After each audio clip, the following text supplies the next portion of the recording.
Pablo Picasso বলেছিলেন যে every child is a artist. তো আমরা এই যে কথাটা শুনেই আমরা অনেকে ভুল করে ফেলি যে আমরা প্রত্যেক বাচ্চাকেই আর্টিস্ট বলে মনে করে থাকি, কিন্তু সেটা কিন্তু সঠিক নয়। আমার কাছে অনেক প্যারেন্টসরা আসেন, তারা বলেন যে আমার বাচ্চা সব সময় আঁকে, কি করে এদিক ওদিক দাগায়, কার রং নিয়ে এখানে ওখানে দাগ দেয়। হ্যাঁ, তো খাতা পেনে সব সময় সবকিছু দাগ দিয়ে যাচ্ছে, ওর সবসময় কাজ করে যাচ্ছে। তো সে, আমার মনে হয় সে একজন আর্টিস্ট। তো কিছুদিন পরে কি হয়, যখন আঁকার বিভিন্ন স্টেপ গুলো সে জানার চেষ্টা করে, বা যখন দেখে প্রতিটা স্টেপ মানে পার হতে গেলে প্রচন্ড পরিশ্রম করতে হচ্ছে, তখন সে ভাবে যে থাক বাবা, আমার আর্টিস্ট হওয়ার দরকার নেই, আমি গেলাম। তো এটা বাবা মার ক্ষেত্রেও হয়, বাবা মা ভাবে যে আমার বাচ্চা তো সারাদিন তো বাড়িতে বসে বসে ছোটবেলায় নানা রকম হিজিবিজি করতো, নানা রকম দেখাতো, নানা রকম রং নিয়ে খেলা করতো, তাহলে কেন সে আঁকতে পারছে না? হ্যাঁ, নিশ্চয়ই মাস্টারের কোনো গন্ডগোল আছে। হ্যাঁ, আমার বাচ্চা তো ভালোই। তা যাই হোক, তো আজকে একটু আলোচনা করা যাক যে আপনার বাচ্চা ভেতরে যে আর্টিস্ট ভাবটা আছে না নেই, সেটা নিয়ে আজকে একটু ছোট্টখাট্ট আলোচনা করা যাক মজার ছলে। তো প্রথমে যেটা বলবো, যে শুরুতে আপনাদের দেখতে হবে যে তারা যে অবসর সময়টা কিভাবে কাটাচ্ছে। অবসর সময় যদি দেখছেন যে বসে বসে সে আঁকছে, হ্যাঁ, চুপচাপ, বা বিভিন্ন মাস্টার যে সমস্ত ছবিগুলো দিচ্ছে তাছাড়াও নিজে নিজে টুকটাক করে ছবি আঁকছে, আস্তে আস্তে নিজের মন থেকে ছবি আঁকা বার করছে, তখন বুঝতে পারবেন তার মধ্যে কিন্তু একটা আর্টিস্ট সত্তা রয়েছে।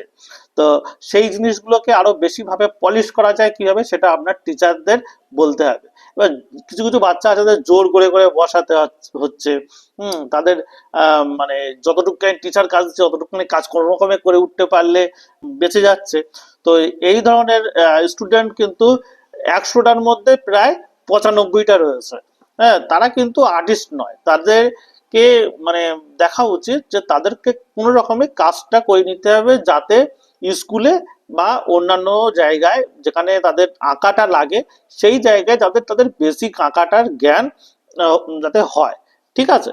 তো আপনারা সবসময় মানে দেখে নেবেন যে আপনার বাচ্চাটা কোন ক্যাটাগরিতে পড়ছে। যখন দেখছেন যে তার আঁকার প্রতি অত্যন্ত ন্যাক আছে, সে বসে বসে নিজের মন থেকেই আঁকা বার করে দিচ্ছে, এটা ওটা দেখে বসে বসে আঁকছে, কালার নিয়ে আসলে কালারের ব্যাগ আগে খোলার জন্য ব্যস্ত হয়ে যাচ্ছে, খুলে সেগুলো বার করে ঝকঝক করা শুরু করে দিচ্ছে, এরকম যদি দেখেন যে তাহলে বুঝবেন যে আপনার ছেলের মধ্যে কিন্তু একটা আর্টিস্ট সত্তা রয়েছে, এবং সেটাকে আরো কিভাবে এগোনো যায় সেটা নিয়ে আপনি টিচারের সঙ্গে কথা বলতে পারেন।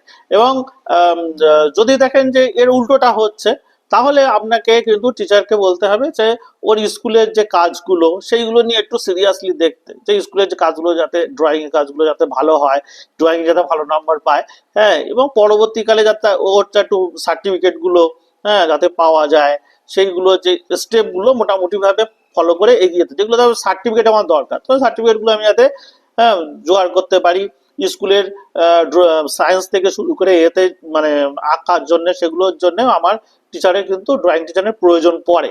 তো আমি মোটামুটি ড্রয়িং টিচারের সাথে তখন আমি এই কথাগুলোই বলবো যে আমার বাচ্চাকে এই জিনিসগুলো শিখিয়ে দিন, এবং মোটামুটি যাতে ও এগোতে পারে সেই ব্যবস্থাটা করে দিন।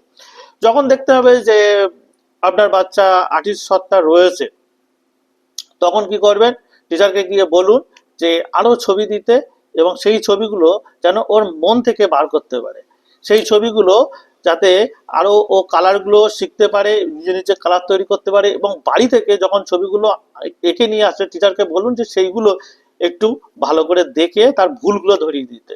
আমি এঁকে দেওয়া ছাড়াও তারা কিন্তু অনেকে থাকে যে বাড়িতে বসে আরো অনেক রকম ছবি করা, হ্যাঁ, অবসর সময় বসে বসে আঁকিবুকি করা, হ্যাঁ, তাদের মধ্যে একটা আর্টিস্ট সত্তা থেকেই যায়।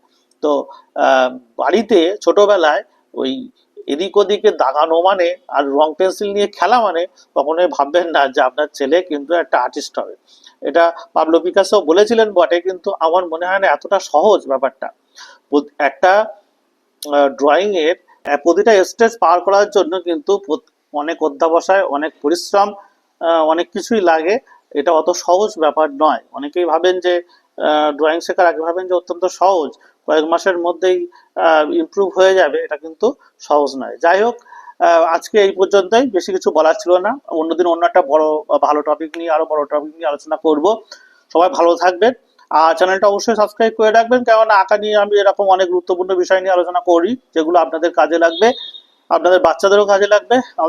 আপনি যদি আপনার বাড়িতে যদি অনেক বাচ্চাও থাকে, সেক্ষেত্রেও অনেক কিন্তু কাজে লাগতে পারে। তো সেই কারণে এই চ্যানেলটা কিন্তু সাবস্ক্রাইব অবশ্যই করে রাখবেন। ধন্যবাদ, ভালো থাকবেন।